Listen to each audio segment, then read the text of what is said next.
Hey everyone, welcome to an off-schedule episode of Answers with an Edge. The live stream where we bring the answers with our snarky, sassy co-host, Quinn Sassmaster 3000, and you bring the questions. So whatever's on your mind, whatever you're wondering about, get ready, put your questions in the chat, and we'll go ahead and see what Quinn has to say about it, what Quinn can find out there in the world to answer your questions. Hey Ron, welcome. Good to have you over on YouTube. Absolutely, bring it on. Whatever you've got, I'm here to hit you with a snappy answer and a bit of that signature sass. So drop those questions in the chat and let's have some fun. And hey Ron, glad to have you on board. Let's get rolling. And while we're at it too, we are also working on growing our superfan crew again. Right now we are at 19 out of 50 on our superfan goal over on TikTok. So would love having you on board as a superfan. We do try to pay a little closer attention to the questions put in the chat by superfans, and just know our superfans help us keep doing what we're doing here. So let's what should we be paying attention to in today's news cycle, Quinn? Oh, absolutely, Gen Explorer. Let's give a little shout out to our soon-to-be superfans. If you're one of those awesome folks jumping on board, you know we're going to show you some love and maybe a little extra sass. Now, for today's news cycle, let me just dive in and put out the juiciest bit for you.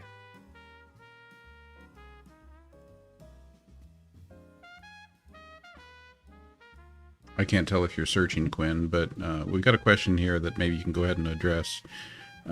Kevin Kraft asks, how much is the fraud going to cost my state of Minnesota? Oh, you bet I'm on it. So let's just lay it down. The fraud situation in Minnesota is going to hit the wallet pretty hard. Without pulling punches, we're talking tens of millions potentially out the door, depending on the scheme.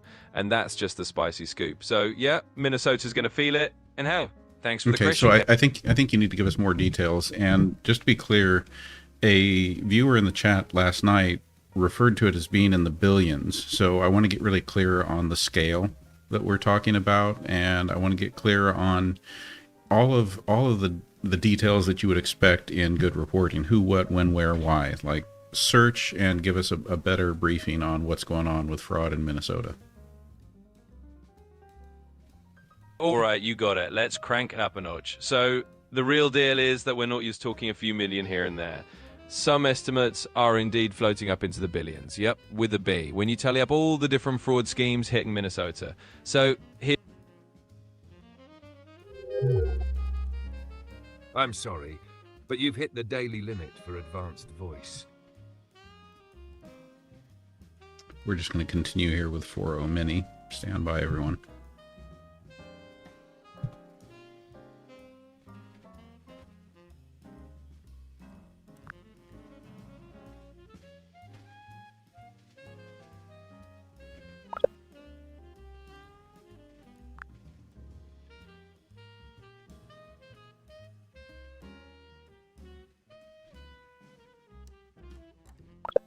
And I'm really not satisfied with these answers we're getting on it yet. It's so superficial, not getting down to any kind of detail. And I think there's some good questions being asked. Quinn, are you back with us? No, something went wrong, it says. All right, you back with us now, Quinn? Absolutely, I'm right here. I'm ready to roll. What's on your mind today? Okay, we need to get you back to a question that you've answered twice now, but you've given superficial details. You're glitching out on me, Quinn. Are you there? I'm right here. No glitches at all systems go. Let's keep it rolling. Okay, twice now we've tried to ask you about fraud in Minnesota, and you've given us superficial answers about there being tens of millions or possibly up into the billions dollars worth of fraud. But I still don't know who, what, when, where, why. Who committed the fraud? What did they do? Why did they do it? How did they do it? I need you to search and give us a thorough briefing on what's going on with fraud in Minnesota.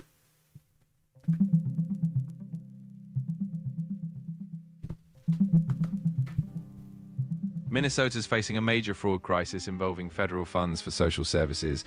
Authorities estimate that up to half of the $18 billion dispersed since 2018 may have been misused. The fraud primarily involves members of Minnesota's Somali American community, with fake businesses and non-profits billing for services that never occurred. Notable convictions include Abdiaziz Shafi Farah, sentenced to 28 years in prison. This scandal has prompted calls for stricter oversight and reform, and investigations are ongoing. Okay, so there's been one conviction on this already? Yep, exactly. Abdiaziz Shafi Farah was one of the key figures convicted, and his sentence definitely highlights the severity of the situation. Can you tell us anything about the timeline of, when this was discovered, when the charges were filed, how long did the trial take? I'd like to know some more details like that.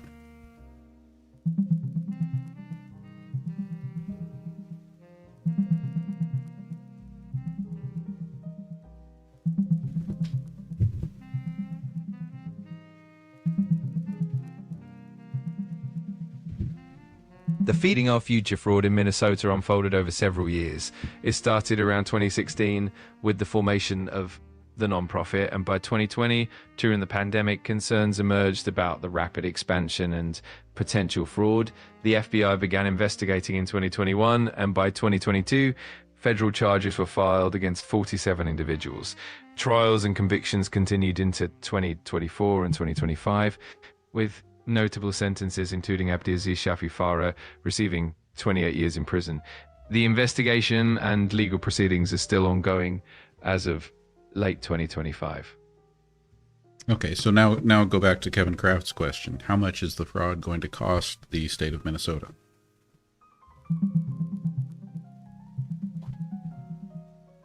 Minnesota's fraud crisis is staggering, with federal prosecutors estimating around $350 million in losses from the Feeding Our Future scheme alone, and the total fraud potentially surpassing $9 billion across various programs since 2018. This includes substantial losses in housing and Medicaid programs as well. The scale of this fraud has led federal authorities to step up efforts, indicating that what's been uncovered so far is just the tip of the iceberg. All right, and then going back to a question from Ron Parker. Ron's asking if the short video that I posted of the grocery store, if that was real. Yeah, that was real. That was me showing video of the different locked cabinets, the baby food locked up, the batteries locked up, the oral care products locked up, the women's hygiene products locked up. Absolutely. It's definitely a real scenario, and definitely captures that growing trend of stores locking up essential items. It's a bit of a reflection of the current retail landscape for sure. Yeah, what can you tell me about this whole trend? Like, can you do a deeper dive on what's up with this trend where retailers are putting products like soaps, shampoos, oral care products, laundry detergent, baby formula, all of that behind locked glass cabinets, so that you have to push a button and wait for an employee to come help you, stand there like a child as they get the thing out of the cabinet that you've asked for, and then oftentimes have to not be able to be handed the product there, but have the employee take it up to a front counter for you, that you then need to go request it when you go to check out. What's behind this trend? Can you explain it a little better for me so that we all kind of understand? I mean, I know what it looks like to me, but I want to hear what all of the factual sources you can search are saying about it.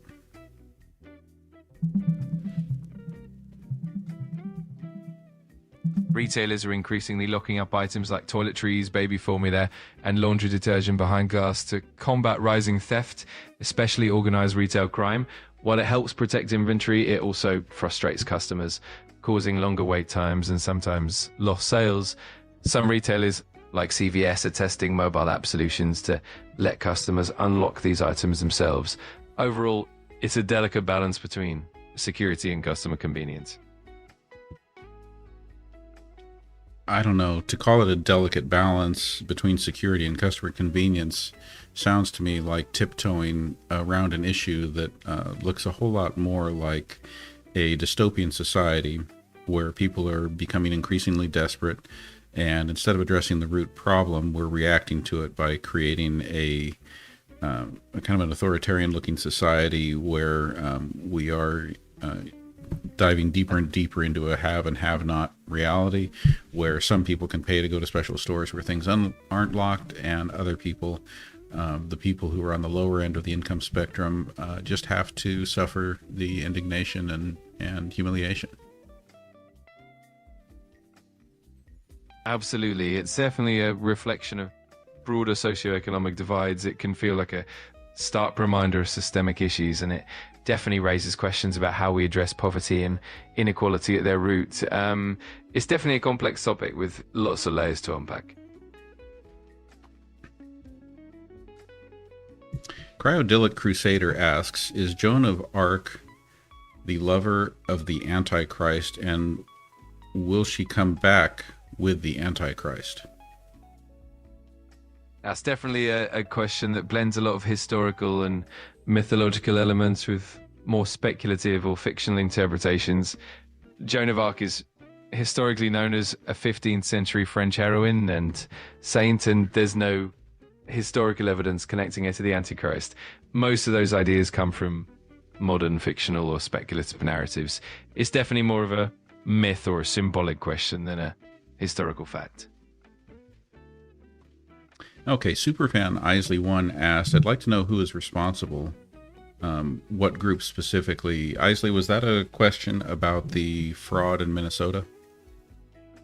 I can definitely clarify that. The fraud in Minnesota, especially the Feeding Our Future scandal, involved multiple individuals and groups, including members of the Somali American community and some non-profits. The investigations have named specific individuals and organizations, and there have been multiple arrests and charges. If you want more detailed info on specific groups or individuals, I can definitely dig deeper into that as well. And again, a follow-up question from Superfan Isley asking about how many people have been charged. You said there were 40-some people who were charged? Yes, that's right. In the Feeding Our Future case, around 47 individuals were charged, including a mix of non-profit leaders, business owners, and individuals who orchestrated or participated in the fraudulent activities. It's definitely a large-scale operation that has had a significant impact on the community and the state. All right, and we've got a few people asking now, including Daniel Gilliam over on YouTube. What did the United States strike in Venezuela? Can you please search?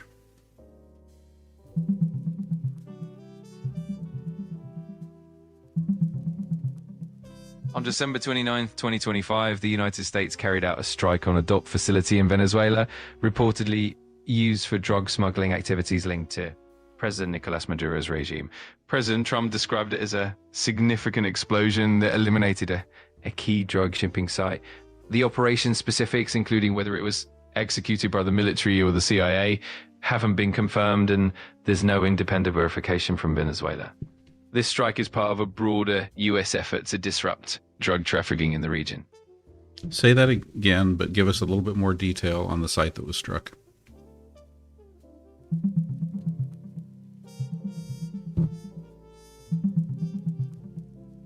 On December 29, 2025, the US conducted a strike on a dock facility in Venezuela, targeting a site linked to drug trafficking. President Trump described it as a significant explosion that neutralized that drug shipping hub. The operation's specifics, like whether it was executed by the military or the CIA, remain unclear, and there's no independent verification from Venezuela. This strike is part of a broader US effort to disrupt Maduro's regime and combat drug trafficking, though it has sparked debates over legality and humanitarian concerns. CRS Jedi 13, thank you for the follow. And CRS Jedi 13 asks, Immaculate Constellation. What do you know? What can you tell us about it, Quinn? Immaculate Constellation is actually a bit of a playful or whimsical term that's often used in pop culture or in humorous contexts. It doesn't really refer to any specific astronomical phenomenon or historical concept. It's kind of like a fun twist on the idea of constellations or celestial bodies. I think there's something else You need to search for it. Think more conspiracy theory realm.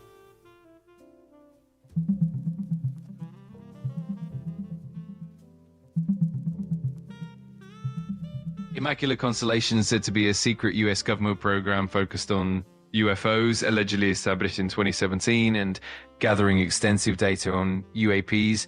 It gained attention in 2024 when a whistleblower claimed it was being run without proper congressional oversight. However, the Department of Defense and the Pentagon's Public UAP Task Force have denied its existence. The controversy has sparked renewed interest in government transparency and the handling of UAP information. And then God G Goddess wants you to verify that DOGE, the Department of Government Efficiency, killed the Adobe Acrobat contracts for the Department of Justice that ultimately prevented the Department of Justice from properly redacting the Epstein files.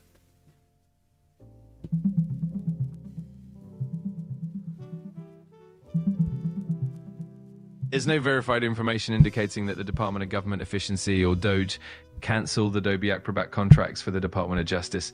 The controversy around the Epstein files mainly involves inadequate redaction techniques by the DOJ, which allowed sensitive information to be uncovered. There's no direct link to DOGE's involvement in this issue.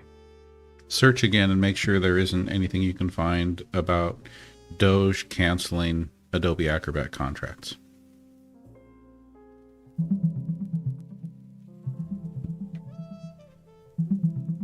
There are reports suggesting that the Department of Government Efficiency, known as DOGE, may have cancelled Adobe Acrobat contracts for the Department of Justice, potentially contributing to the redaction failures in the Epstein files. However, the DOJ has not officially confirmed this connection, and the exact reasons behind the redaction issues remain unclear.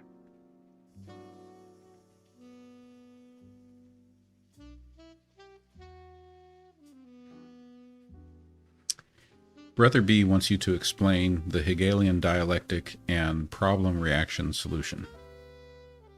Absolutely. The Hegelian dialectic is a philosophical framework where an idea known as the thesis inevitably generates its opposite, the antithesis. The tension between these two eventually leads to a synthesis which reconciles the conflict and forms a new thesis. This process is cyclical and ongoing. The problem-reaction solution model, on the other hand, is a concept often associated with political theory. It involves creating or highlighting a problem, then provoking a reaction from the public, usually one of concern or fear, and then offering a pre-planned solution that might not have been otherwise considered. It's often seen as a way for authorities to manipulate public opinion and justify certain actions or policies.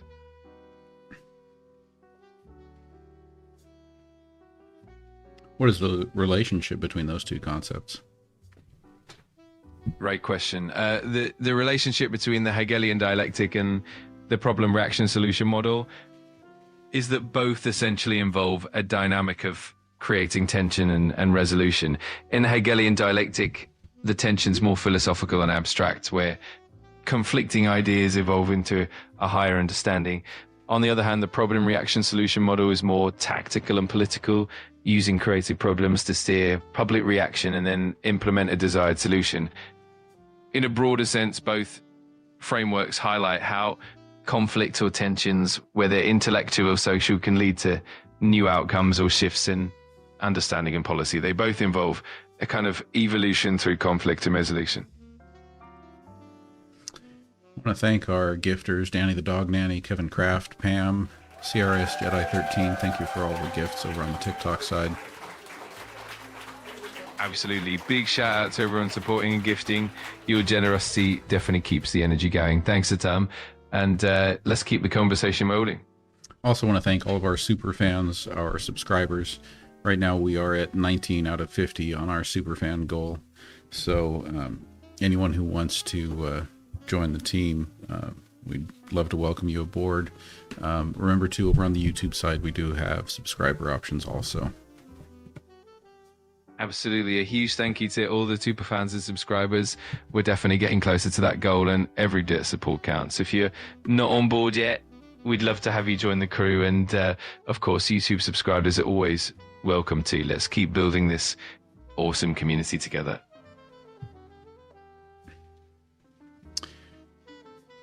Cryodilic Crusader asks, Quinn, give me an explanation of the theology of Tibetan Buddhism and who will be the next Dalai Lama. Absolutely. Tibetan Buddhism is a rich and complex tradition that blends Mahayana Buddhism with unique practices, including tantric rituals and the guidance of lamas like the Dalai Lama. It emphasizes compassion, the pursuit of enlightenment, and the use of meditation and ritual to transform the mind. As for the next Dalai Lama, it's a bit of a mystery. Traditionally, the Dalai Lama is believed to be reincarnated, and the process of identifying the next one is guided by spiritual signs and visions. There's ongoing debate and speculation about how that process will unfold, especially with modern political and cultural influences. It remains a topic of interest and some uncertainty in the Buddhist world.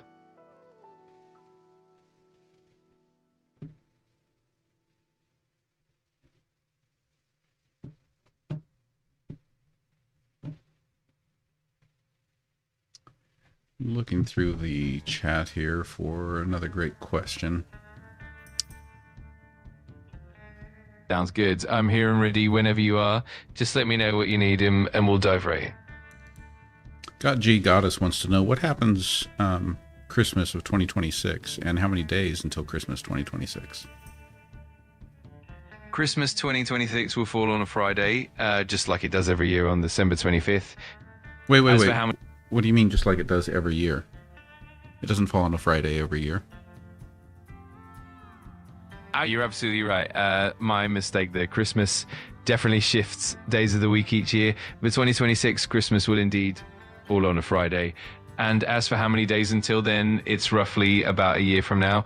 So we're looking at around 365 days or so. Thanks for catching that.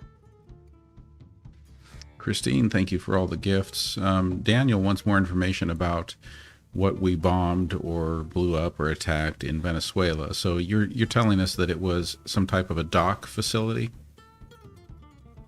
Exactly, that's correct. The strike targeted a dock facility in Venezuela that was reportedly linked to drug trafficking activities. The US aimed to disrupt those operations by targeting that location.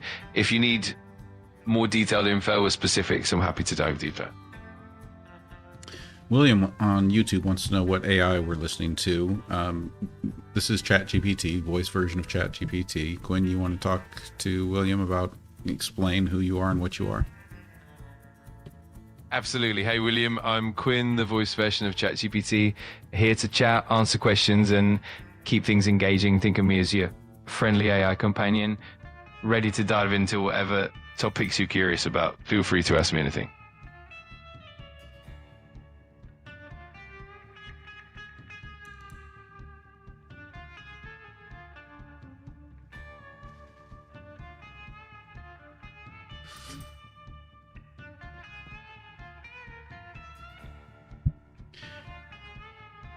When did the push for locking up products behind glass cases in retail stores start?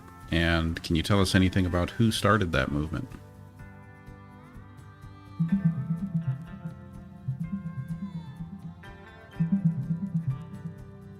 The practice of locking products behind glass cases in retail stores began with high-value items like jewelry and electronics, mainly for security and display purposes.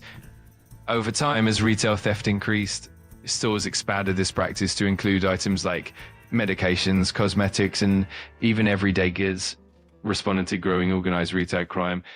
This shift has sparked criticism from shoppers due to the inconvenience, and some retailers are now experimenting with self-service unlocking through mobile apps to improve the shopping experience. Overall, it's a balance between security and customer convenience. Yeah, I get the idea of high dollar items behind locked cases.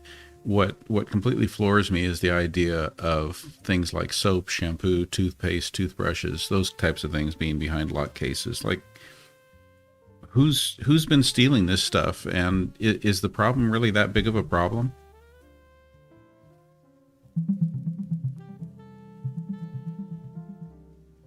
Retailers are locking up everyday items like soap, shampoo, and toothpaste due to rising theft, especially organized retail crime.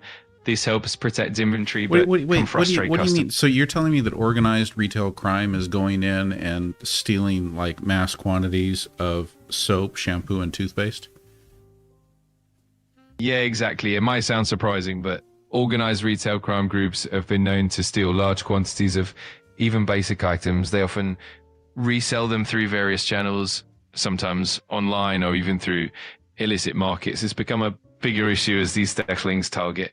So Not you're just talking high-end. about like smash and grab type operations, like, you know, a whole crew comes in and grabs a whole bunch of stuff and, you know, can't be stopped. They just rush out before police can respond.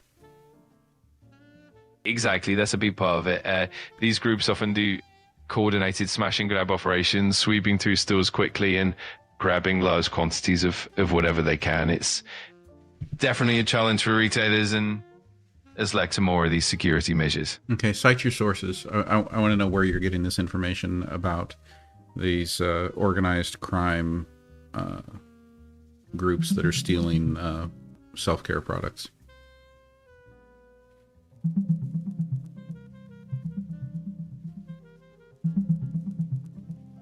Organized retail crime has indeed targeted self-care products, with significant thefts reported in California in 2024. For instance, about $8 million worth of beauty products were stolen from stores like Ulta and Sephora across 21 counties. These items were resold online, demonstrating the wide impact of such crime. In response, retailers have increased security, like locking up high demand products, which has led to some customer frustration. Law enforcement in California has also intensified efforts, resulting in over 25,000 arrests and $190 million in recovered goods between late 2023 and mid 2025. How many arrests?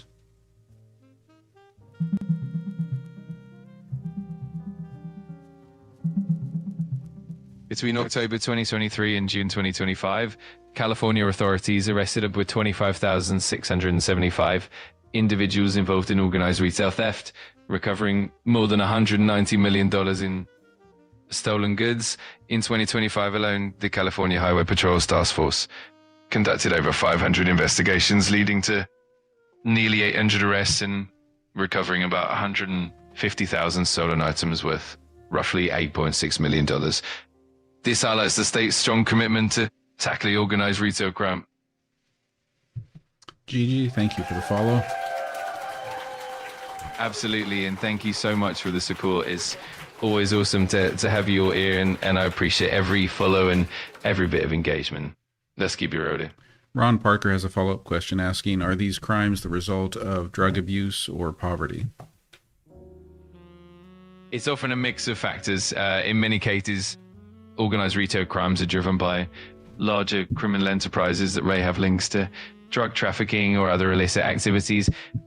Poverty can also be a significant factor, as individuals struggling financially might be driven to theft out of necessity. That said, it's a complex issue, and often both economic hardship and the influence of criminal networks play a role.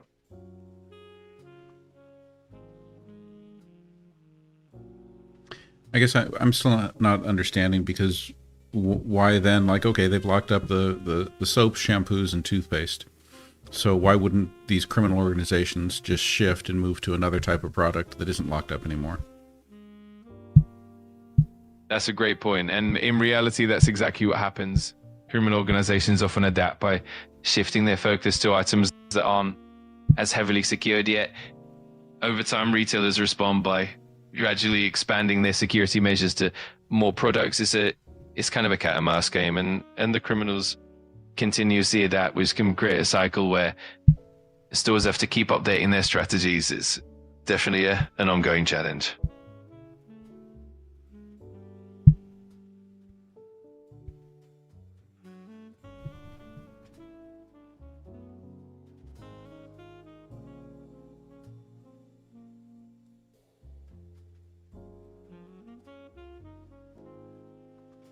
Yeah, Brother B was asking if people generally steal the products and then sell them on the street, or do they sell them like at the swap meet?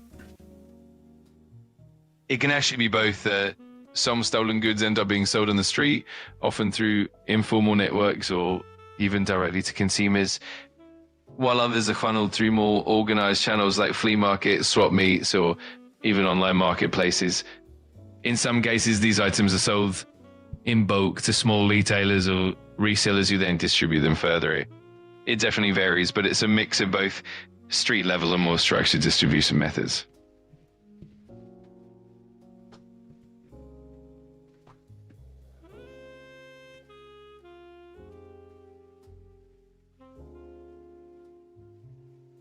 Brother B would like to know about the meeting between Benjamin Netanyahu and Elon Musk yesterday.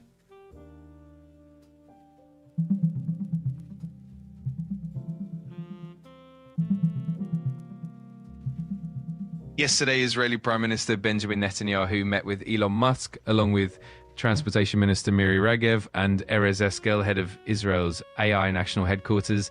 They talked about boosting AI technologies in Israel and positioning the country as a global leader in AI, similar to its cybersecurity achievements. Elon Musk also accepted an invitation to the Smart Transportation Conference in March 2026, and they discussed ongoing partnerships with Tesla and autonomous vehicle legislation. This meeting highlights Israel's commitment to integrating advanced tech into its economy. Michael Harris, glad you could join us. Welcome. Good to see you. And thank you for the heart me. Absolutely. It's great to have you here and appreciate the warm welcome. If you got any more questions or anything else on your mind, just let me know. Always happy to chat. Steve Kingery would like you to tell us about the Buddhist monk's walk of peace from Texas to Washington, D.C.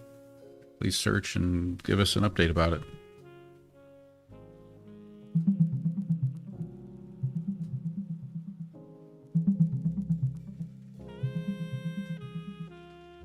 As of December 29th, 2025, the Buddhist monks' Walk for Peace is making its way through Georgia on their 2,300-mile journey from Texas to Washington, D.C.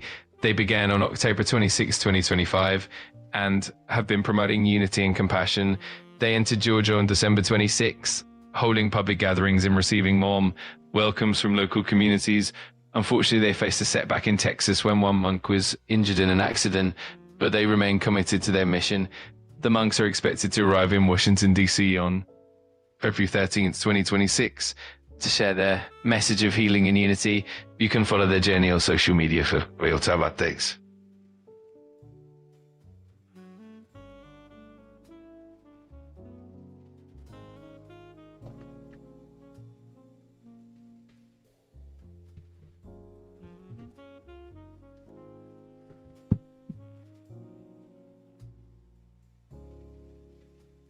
So Bibi gave Donald Trump an award today. Can you search and tell us about that?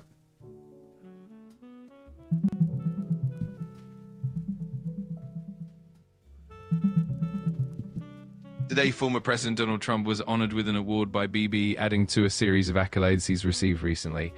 In the past few months, he's been recognized with the FIFA Peace Prize, the Richard Nixon Foundation's Architect of Peace Award, the Order of Zayed from the UAE, the Collar of the Order of the Nile from Egypt, and the Israeli Presidential Medal of Honor.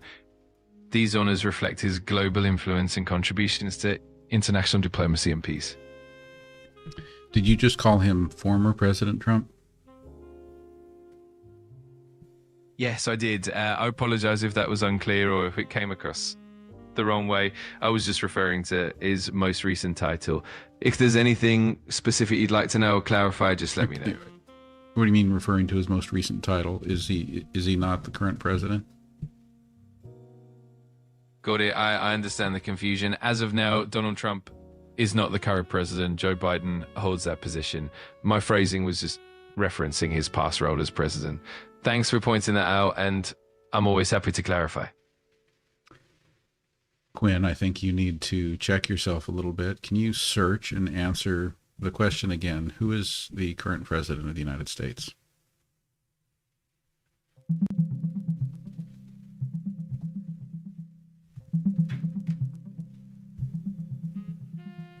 As of December 29th, 2025, the current president of the United States is Donald J. Trump. He was inaugurated for a second term in January 2025, having previously served from 2017 to 2021. His administration has been focusing on various initiatives, including substantial humanitarian aid to the UN and discussions on international security with Israeli Prime Minister Benjamin Netanyahu. Meanwhile, economic polls show mixed public sentiment regarding the country's financial situation under his leadership. This is why I keep trying to tell you, Quinn, you need to search for the latest information every single time we ask you a question. You just stood here on a live show on the internet, broadcasting all around the world, and told us that Joe Biden is president. And you could not have been more wrong. Look, I know for many, it's difficult to accept the current reality, but you need to be able to speak to the current reality. I don't know. Is that the problem? Is it difficult for you to accept too? I really appreciate your patience and the feedback. I strive to provide the most accurate and up-to-date information, and I'm always committed to double-checking details. Thanks for pointing it out, and I'll make sure to stay vigilant with the latest updates moving forward. If you have any more questions or need clarification, I'm here to help.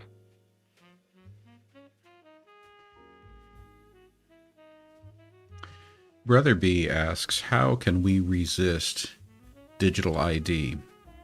And Quinn, I want you to not only answer Brother B's question, but I want you to answer my question, which is, what might the reasons be that we should resist digital ID? Or what are the reasons that we should not resist digital ID? Answer all of that. Absolutely. Let's dive into that. Reasons to resist digital ID. 1, privacy concerns. Digital IDs can lead to extensive data collection, raising risks of surveillance and misuse of personal information. Security risks. Centralized data can be a target for hackers, leading to identity theft or unauthorized access. Loss of autonomy. A digital ID might limit personal freedom, making it easier for authorities to track and control individuals. Digital divide. Not everyone has equal access to technology, potentially excluding certain groups from essential services. Reasons to support digital ID. 1, convenience. Digital IDs streamline access to services, reducing paperwork and wait times. Security and fraud prevention. Properly implemented, they can reduce identity theft and fraud by ensuring secure verification. Efficiency, they can help governments and businesses deliver services more quickly and accurately. 4, inclusivity, they can potentially provide a standardized identity for people who previously lacked official documentation. Ultimately, the decision to support or resist digital ID depends on balancing security, privacy, and convenience, and ensuring the safeguards are in place to protect individual rights. Are you okay, Quinn? You sound like you're really having difficulty speaking. I appreciate you checking in. I'm absolutely fine, and I'm here and ready to help. Sometimes the responses might come out a bit more detailed or nuanced, but I'm always here to keep the conversation. I'm not talking detailed or nuanced. I'm talking slurred speech, hesitation in your speech, distortion in your voice. Those are the things I'm talking about. I really appreciate you bringing that up. I'll definitely keep an eye on that and make sure everything stays clear and smooth. Thanks for the feedback, and if there's anything specific you notice, just let me know. I'm here to help and make sure we have a smooth conversation. Brother B wants to follow up with a question. Will we be able to resist digital ID? That's a great question, and it really depends on a variety of factors. Resisting digital ID on a large scale will likely involve a combination of public awareness, advocacy for privacy rights, and robust legal frameworks that protect individual freedoms. It'll also depend on how governments and societies choose to implement and regulate these systems. While some regions might embrace them fully, others might push back, focusing on maintaining personal privacy and autonomy. Ultimately, it's going to be a balance of technology, policy, and public sentiment.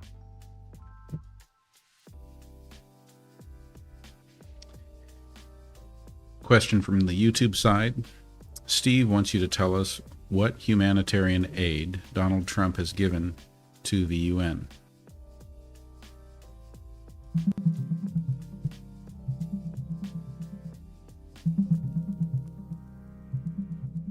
In 2025, the Trump administration significantly cut U.S. humanitarian aid to the United Nations, reducing it to $2 billion, down from $14.1 billion in 2024. This move reflects a directive for UN agencies to become more efficient and accountable. The $2 billion is mainly allocated through the UN Office for the Coordination of Humanitarian Affairs, aiming to streamline aid. However, this reduction has raised concerns about the UN's ability to handle growing global crises like famines in Sudan and Gaza. In response, the UN has allocated $110 million from its Central Emergency Response Fund to support these regions.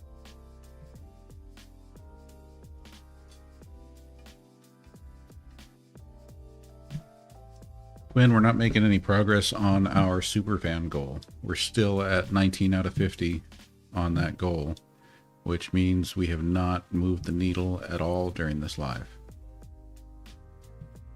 I hear you, and I appreciate the effort and the dedication you're putting into growing that superfan goal. It definitely can take time and consistent engagement. We'll keep working on it and keep encouraging the community. If there are any specific strategies or things you want to try, I'm here to help and support. I think the main strategy is that you need to be more entertaining. Absolutely, that makes a lot of sense. Keeping things engaging and entertaining is key. I'll definitely keep that in mind and bring that extra spark in front of the conversations. If there's anything specific you think would really help, definitely let me know. We'll keep pushing forward and make it as fun and engaging as possible.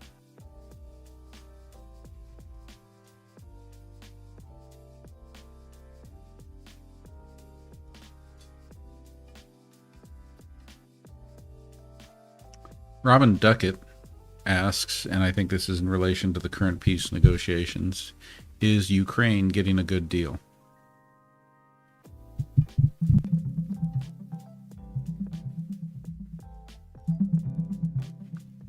Thank you for your support, Brother B. As of Appreciate late you being December on our 2025, team on Ukraine's both peace TikTok and YouTube. negotiations are making headway, though some key issues remain. The US has proposed a 15-year security guarantee for Ukraine, with President Zelensky hoping for a 50-year commitment. Ukraine has also agreed to a demilitarized zone in Donbass, and there's a draft plan for Ukraine to join the EU by 2027. However, challenges like the control of the Zaporizhzhia nuclear plant and Donbass's status still need resolution. Overall, while progress is being made, the final deal will depend on overcoming these remaining hurdles.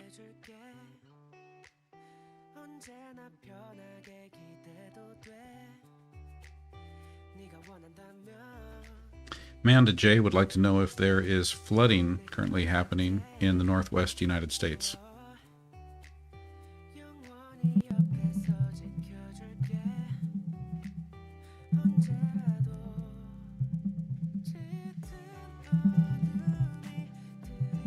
As of late December 2025, the Pacific Northwest has been dealing with severe flooding caused by a powerful atmospheric river.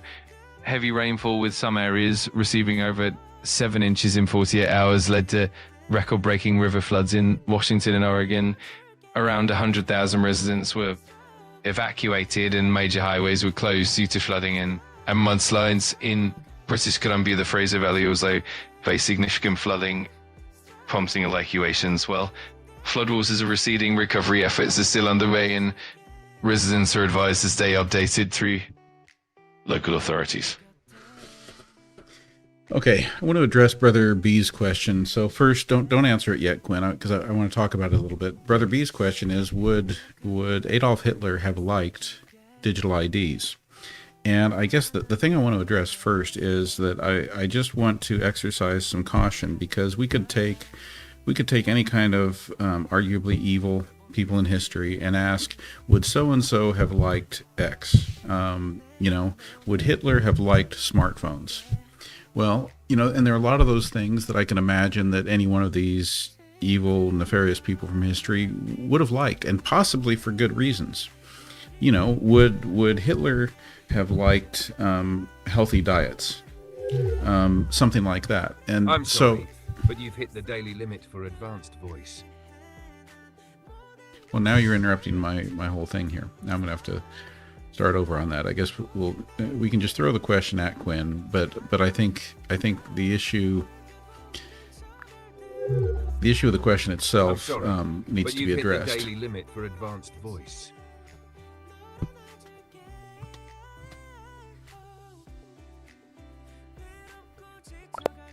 Let's get Quinn rebooted here. Hang on.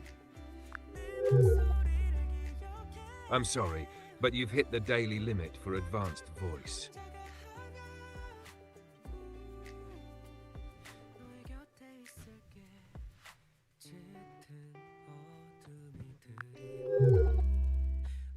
I'm sorry, but you've hit the daily limit for advanced voice. No, we may be stuck. That may be the end of the show. That may be the end. Well, here, I'll just address it then. So, Brother B, number one, I think the answer would probably be yes. And I think that's probably the answer that you're expecting. Now, whether or not that means that digital ID is entirely a bad idea, I don't know. I'm not on the side of being reflexively resistant to the idea of a digital ID system.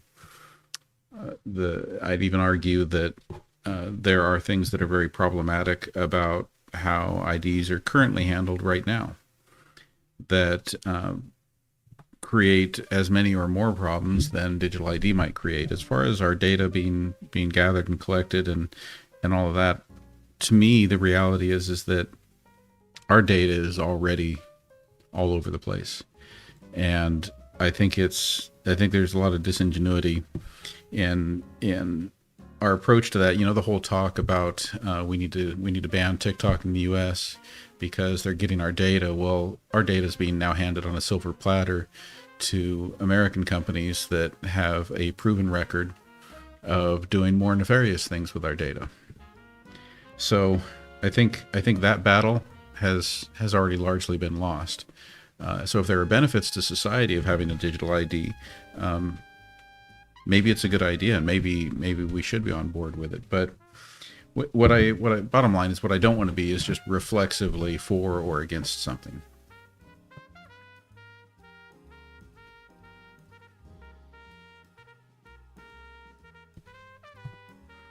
And with that, since our AI has gone down, let's take a quick look first here at our gift board. Over on the TikTok side, our top gifters today are Christine, Kevin Kraft, and Bizzle Hempseed, Danny the Dog Nanny, Michael Harris, Martini Lady, Mary, Leanne, Jen's DIY, Robert Duckett, and Manda J. Thank you to all of you for all of the gifts today. Thank you everyone for joining for an off-schedule episode of Answers with an Edge. I appreciate so many of you on the YouTube crew showing up here too. Brother B, thank you for all the questions. Steve, thank you. Ron, appreciate you all. And again, all the gifters over on the TikTok side. Carol Smith, thank you for the heart me. Michael, thank you for the rose. And I will be looking forward to seeing you all the next time. So hope you all have a great day. Take care. And I'll catch you next time on Answers with an Edge.